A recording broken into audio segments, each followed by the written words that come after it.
My God, Bigfoot really exists. Jesus Christ.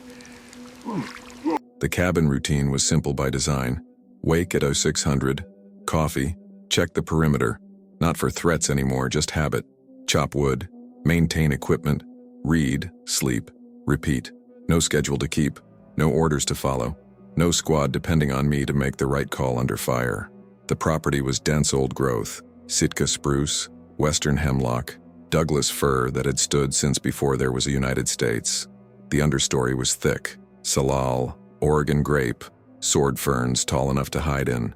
In summer, the canopy blocked so much light that you could walk at noon and think it was dusk. In winter, everything dripped constantly. The temperate rainforest living up to its name, 200 inches of rain annually turning the world perpetually wet. I'd picked this place specifically because it was isolated. No neighbors within 5 miles.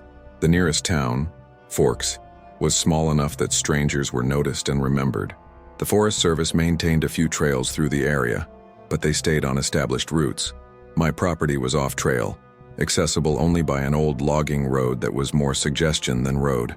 I ran the property like a base camp, supplies inventoried and rotated, water system maintained, gravity feed from a spring upslope, solar panels and backup generator, radio for emergencies, a well-stocked med kit because the nearest hospital was 90 minutes away, assuming the roads were clear. The leg, shrapnel damage from an IED outside Basra, hurt worse in cold weather. I did PT every morning, the exercises the VA physiotherapist had prescribed, keeping the joint mobile, the muscles from atrophy. Some days were better than others. Bad days I used the cane. Worse days I didn't leave the cabin. I'd been there 3 months when I found him. I was running my usual patrol, old habits, checking game trails, looking for signs of black bear near the cabin, making sure no hikers had wandered onto the property.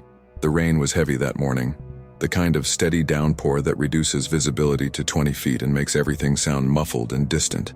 I heard the ravens first, a lot of them, calling from somewhere downslope. Ravens gather around dead things, nature's cleanup crew. I followed the sound. The ravine was steep, 40-degree slope slick with rain and moss. I worked my way down carefully, the leg protesting, using trees for support. The raven calls got louder. Then I saw the blood trail. It started at the cliff edge above, 80 feet up, where the rock face jutted out over the ravine. Something had gone over, hit the slope, tumbled down through brush and saplings, breaking branches and leaving torn earth in its wake. The trail ended at the bottom, where the thing that had fallen lay motionless in the creek bed. My first thought, bear. Black bears sometimes fell off cliffs chasing food or escaping threats. My second thought as I got closer, that's not a bear. Too big. Wrong proportions. And the arm, God, the arm, was positioned wrong, bent at an angle that made my stomach turn. Muscle and tissue exposed where something had caught on a branch during the fall and nearly torn the limb free. But it was the face that stopped me cold. Primate, unmistakably. Heavy brow ridge, deep-set eyes currently closed, broad nose, lips that were chapped and bleeding, covered in dark reddish-brown hair, matted with blood and rain. I stood there in the downpour, rifle slung across my back, medkit on my hip, staring at something that shouldn't exist. The chest rose, fell, rose again, still alive. I'd left the army to stop making life or death decisions. Apparently the universe had other plans. Combat medic training kicked in before conscious thought. Triage assessment, airway, breathing, circulation. The breathing was labored but present. No immediate airway obstruction. Circulation, massive blood loss from the arm wound, possible internal bleeding, shock setting in evidenced by gray-tinged skin where visible through the hair. The arm needed a tourniquet or he'd bleed out in minutes. I dropped my pack, pulled out the trauma kit I still carried. Paranoia from deployment, but useful now. I'd upgraded the civilian kit with military-grade supplies. Combat gauze, Israeli bandages, tourniquets rated for arterial bleeding. I approached the way I'd approach a wounded hostile. Careful, ready to move if necessary, but committed to the action. "I'm going to help you," I said, voice calm and level. "This is going to hurt." His eyes opened. They were amber gold, fully aware, tracking my movements with sharp intelligence. Not animal blank, not human either. Something between, conscious, sentient, understanding exactly what was happening. He made a sound, low, resonant, like a foghorn heard from distance. Warning or plea, I couldn't tell. "I know," I said. "I'm sorry, but you're dying, and I'm going to stop that if you let me." I'd treated wounded Iraqi soldiers, enemy combatants bleeding out in the sand. You help first, sort out politics later. That was the code. This wasn't different. I applied the tourniquet high on the arm, above the damage, cranking it tight until the bleeding slowed to seepage. He growled, deep, vibrating through his chest, but didn't pull away. The self-control was remarkable. Any animal, even most humans, would have fought. He held still. "Good," I said. "That's good. Now I need to check for other injuries." Broken ribs, at least 3, maybe more, displaced enough that I could feel the grating when I palpated his chest. Possible pneumothorax on the right side. Breathing was asymmetric. Decreased sounds. The leg looked intact but badly bruised. Head trauma. Possible skull fracture. Definite concussion given the altered consciousness and the blood coming from his ear. This needed a hospital, trauma surgeons, CT scans, blood transfusions, none of which were possible because this wasn't human, and if I called for help, they wouldn't send paramedics. They'd send something else. I'd seen how the military handled biological anomalies during classified operations. Containment, study, exploitation, everything stripped down to strategic value. What can we learn? What can we use? What advantage does this give us? Looking at him, at the intelligence in those eyes, at the way he watched me work, at the deliberate stillness that spoke of trust despite every instinct screaming danger, I knew exactly what would happen if anyone found out. He'd disappear into a black site, live in a cell, die on an examination table. "I can't move you alone," I said, thinking out loud. "You weigh what, 600 pounds? 7? And that arm needs surgery. Real surgery, not field medicine." He made another sound, softer, almost like a question. "I'm going to stabilize you here," I decided. "Then I'm going to bring better supplies, build a shelter, keep you warm and dry while you heal enough that we can move you somewhere safer." His eyes held mine, and slowly, deliberately he moved his good hand, the one not attached to the destroyed arm, and placed it over mine where I was holding pressure on a chest wound. The gesture was unmistakable. "I trust you." "Okay," I said quietly. "Okay, we'll figure this out." I'd left the army to escape responsibility for other lives. Apparently, some missions don't end just because you want them to. It took me 6 hours to rig a field hospital in the ravine. I made 3 trips back to the cabin, hauling supplies on the game cart I used for moving equipment, tarp for shelter, sleeping bags, propane heater, IV fluids and antibiotics from my personal stockpile. I'd kept more medical supplies than the VA knew about, MREs, water purification, everything I could think of. The arm was the critical issue. The tourniquet had stopped the acute bleeding, but the damage was catastrophic. Tissue destruction, likely nerve damage, possible bone fractures. In a human, this would be a multi-hour surgical repair, possibly amputation depending on viability. I'd done field surgery before, bullet extractions, emergency amputations in combat zones when medevac wasn't coming, but nothing this complex, nothing on something this size. I did what I could, cleaned the wound with saline and antiseptic, removed debris and dead tissue, packed it with combat gauze soaked in antibiotics, and wrapped it in layers of bandages. The tourniquet came off once I had pressure control. Leaving it on too long would guarantee tissue death. He endured it without making a sound. By nightfall, I had him stabilized, shelter erected, heater running, IV line placed in his good arm delivering fluids and broad-spectrum antibiotics. His breathing was easier. The broken ribs would heal on their own if we kept him immobilized. The head trauma seemed minor, pupils equal and reactive, following my movements, clearly conscious and aware. I sat with him through the night, monitoring vitals, checking the arm wound every hour for fresh bleeding, watching for signs of shock or sepsis. Around Odo 300, he opened his eyes and looked directly at me. "You're going to live," I said. "Probably. If infection doesn't set in. If that arm heals. If a dozen other things go right." He made a sound. 3 syllables. Low and modulated. Clearly deliberate. "Is that your name?" I asked. He repeated it. "I can't say that," I admitted. "My vocal cords don't work that way. Can I call you something else?" He tilted his head. "Consideration or permission?" "Ghost," I said, "because you're not supposed to exist, but here you are anyway." He huffed. Not quite a laugh, but close. Over the next 2 weeks, I became a commuter. Cabin to ravine twice daily, checking wounds, changing bandages, bringing food. He ate prodigiously, berries, roots, raw fish from the creek, and eventually the cooked meat and MREs I brought. His metabolism was faster than human, burning through calories, rebuilding tissue at a rate that seemed impossible. The arm was healing, slowly, but healing. The wound edges were closing. No signs of infection despite the contamination risk. Either he had remarkable immune response or luck was on our side. But the dilemma crystallized. What happens next? I'd saved his life. Now what? Send him back to the forest to live alone? Keep bringing him supplies indefinitely? And if he stayed near my property, how long before someone else found evidence? Tracks? Scat? Sightings? I'd spent 3 months trying to disappear. Now I was harboring the most significant biological discovery in history. The military would pay millions for him. The scientific community would dissect every aspect of his existence. Private contractors would bid for access. And I was the only person who knew he existed. I should report this, I told him one morning while changing his bandages. Protocol says any significant biological finding in federal forest land gets reported to authorities. He looked at me with those amber eyes. But protocol also got a lot of good people killed following orders that served interests they didn't understand. I continued. He placed his good hand on my shoulder. Heavy, warm, deliberate. Your choice.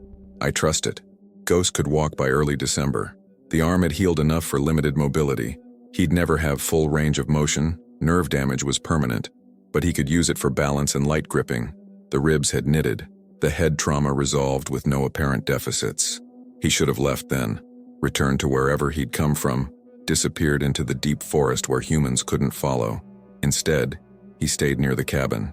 I'd see him at the property edge, massive shape in the tree line watching, making sure I was okay, maybe the same way I'd watched over him, or maybe just curious about the human who'd saved his life instead of shooting him. I started leaving food at a specific spot. The lightning struck cedar halfway between the cabin and the creek. He'd take it, and sometimes leave things in return. Bundles of roots I didn't recognize, mushrooms perfectly cleaned, once a deer haunch that must have been from a kill because the meat was too fresh for scavenging. Trade, communication, relationship. I taught myself to recognize his sounds. The low rumble that meant alert, the higher pitch that signaled question, the soft huffing that seemed like contentment. He learned my routines, when I'd check the food spot, when I'd be outside working, when I needed space versus when I'd welcome company. We became neighbors. Then something more. By January, he'd come onto the porch. By February, he'd enter the cabin, ducking low, moving carefully, respecting the space. He was fascinated by everything.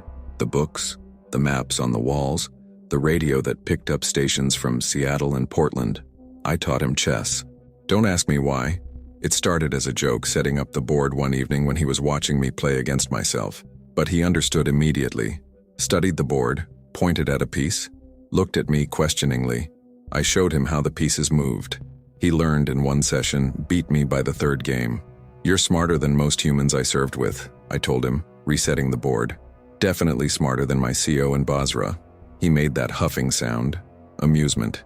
The ethical weight settled on me gradually. This wasn't just an animal I'd saved, this was a person. Non-human, but person in every way that mattered. Intelligent, self-aware, capable of abstract thought, strategy, empathy, and I was keeping him secret. The arguments for reporting him were compelling. Scientific value, potential for conservation of his species, public right to know about significant discoveries. But I'd seen what happened to significant discoveries in government hands. I'd been part of operations where strategic assets were exploited until they broke. I'd watched human subjects in black sites disappear into bureaucratic machinery, their rights suspended because they fell into convenient gray areas of law. Ghost wasn't a strategic asset. He was a refugee from a dying species, living in the margins, surviving because humans didn't believe he existed. Reporting him would be a death sentence. Maybe not immediate, but inevitable. I can't let them have you, I said one night, both of us sitting by the fire, him on the floor because furniture couldn't support his weight, me in the chair nursing my nightly whiskey. I spent 20 years following orders that sacrificed people for strategic interests. I'm done with that. He looked at me, then placed his hand over his heart. Then he pointed at me. Same. We are the same. Both soldiers. Both done with wars. Yeah, I said quietly. Yeah, we are. That night I burned my notes. All the medical documentation, the measurements, the observations. No evidence except memory. Some things are worth protecting more than truth. The military came in the spring of 2019, 30 years after I'd found Ghost. I was 74. Ghost was older, silver now around his muzzle, moving slower, his breathing sometimes labored. The injured arm had calcified badly over the decades, functional, but limited. We'd grown old together, two veterans living out our years in silence. The knock came at 0700, professional, authoritative, the knock that means official business, open immediately. I opened the door to three men in civilian clothes with military haircuts and eyes that had seen operational deployment. James Crawford, the lead said, early 40s, fit, carrying himself like special operations. I'm Agent Moss, Defense Intelligence Agency. We need to talk about your resident. My blood went cold. I live alone, I said. Sir, we've had your property under satellite surveillance for 6 months. Thermal imaging shows 2 large heat signatures, one human-sized, one significantly larger. Fuck. Modern surveillance. I'd planned for ground intrusion, camera traps, hikers, never thought about satellites. Could be bear, I said. Bears don't carry firewood, Mr. Crawford. Bears don't sit on porches, and bears definitely don't play chess. He held up a tablet showing satellite footage. Grainy but unmistakable. Ghost and me on the porch board between us. How long have you known? I asked. We've suspected for years. Old reports from the 90s about unusual activity in this area. But we didn't have confirmation until last year when a contractor upgraded our surveillance package and someone actually reviewed the Olympic Peninsula data. And you waited 6 months, why? Due diligence.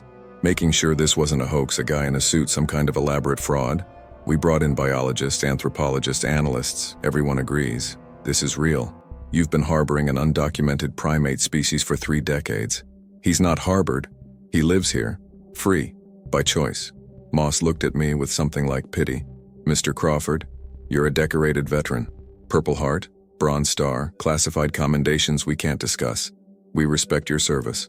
But this is a matter of national security. How is a wounded refugee a national security threat? Biological anomaly on federal land. Unknown species with unknown capabilities. Potential disease vector. Possible cognitive intelligence requiring classification under human subject research protocols. He rattled off the justifications like reading from a briefing. The Secretary of Defense has authorized retrieval and transfer to a secure research facility. You mean a lab? We mean a facility where he'll receive appropriate care and study. He's 70 years old, maybe older. That arm I said in 1989 causes him pain every winter. He has arthritis in his hips. He's dying slowly of the same things that kill old primates in captivity. Kidney failure, heart disease, just general system shutdown. I kept my voice level. You want to spend his last month strapping him to a table? It's not personal, Mr. Crawford. It's always personal. That's what command doesn't understand. Every tactical decision has a name and a face, and you sleep with those faces for the rest of your life. Moss glanced at his colleagues, then back at me. We have authorization to use force if necessary, but we'd prefer cooperation. You can accompany him to the facility, consult on his care, make sure he's treated well, like a pet, like a significant scientific discovery. He's not a discovery, he's a person. The law disagrees.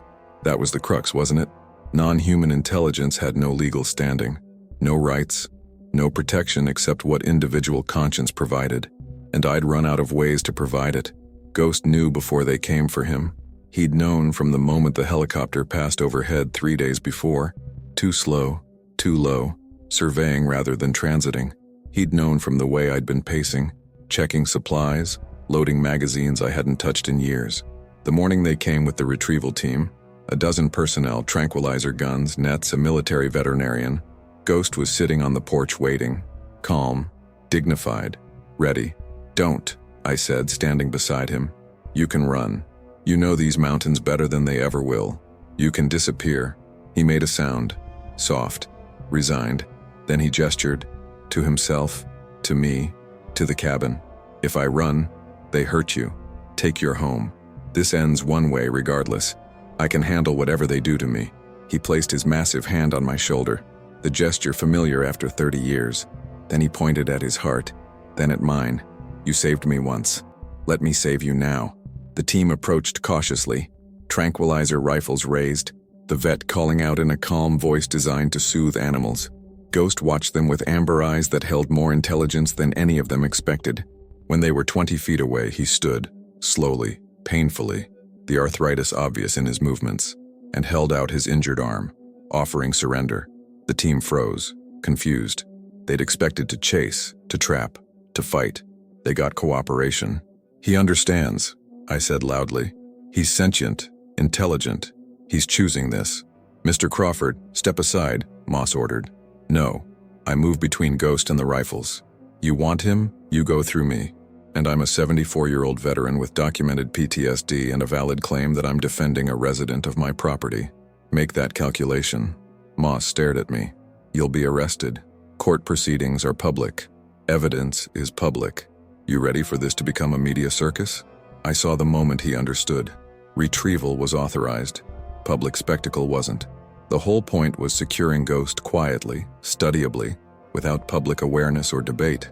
What do you want? Moss asked finally. 24 hours. Unsupervised. Let me say goodbye properly. Not possible. Ghost made a sound. Loud, resonant, commanding attention. Then he did something remarkable. He walked to Moss, knelt down to human height, and offered his hand. A handshake. The universal gesture of agreement, compromise, dignity between equals. Moss stared at that offered hand, massive, scarred, extended in deliberate communication, and I saw his certainty crack. 12 hours, he said quietly. We maintain perimeter but no visual surveillance. You have until 600 tomorrow. Ghost withdrew his hand, nodded once, clear acknowledgement, and returned to the porch. The team withdrew to the property line. That night, Ghost and I sat by the fire one last time. I'd made his favorite meal, roasted salmon, sweet potatoes, the blackberry pie he'd developed a taste for over the years. We ate in comfortable silence, the kind that comes from decades of shared life. I'm sorry, I said. I should have hidden you better, been more careful. He shook his head, then pointed up, to the sky, to satellites, to technology that made privacy impossible. Not your fault. World changed. They'll study you, cage you, turn you into data. He made a sound like a sigh, then picked up a chess piece, the king, and placed it in my hand. Some games you cannot win, only choose how you lose. We played one final match. He let me win. We both knew he let me win. At dawn, he walked to the retrieval team without looking back. Ghost died 6 months later in a research facility in Virginia. They called it natural causes, organ failure consistent with advanced age. They were probably telling the truth, but captivity kills in ways that don't show up on autopsy reports. Depression, stress, the slow death of creatures meant to live free. They let me visit twice. He was in a large enclosure, climate-controlled, enriched with trees and rocks and simulated habitat, comfortable by human standards. He looked miserable. The second visit, 3 weeks before he died, he was weaker, moving slowly. The light had gone from his eyes, the intelligence still there, but the spark dimmed. I sat on the floor of the enclosure while handlers watched through glass. I'm sorry, I whispered. I should have done more, fought harder. He placed his hand over mine, the gesture unchanged, familiar, a bookmark of our shared history. Then he did something he'd never done before. He vocalized. Not the usual sounds, rumbles, huffs, modulated tones. This was different, struggling, effortful, his vocal anatomy not designed for human speech but trying anyway. End, friend, one word. 30 years of relationship distilled to a single barely pronounceable syllable. Yeah, I said, through tears I hadn't cried since leaving the army. Yeah, ghost friend. He died on a Tuesday morning. They performed a necropsy, tissue samples, organ specimens, genetic analysis. Everything cataloged, preserved, studied. His body became data points in classified research papers. They offered me his remains. I had him cremated and scattered the ashes in the Olympic National Forest, in the ravine where I'd found him bleeding and dying 30 years before. Illegal, scattering remains in federal forest without permits, but I'd broken bigger rules for him. The cabin felt empty after.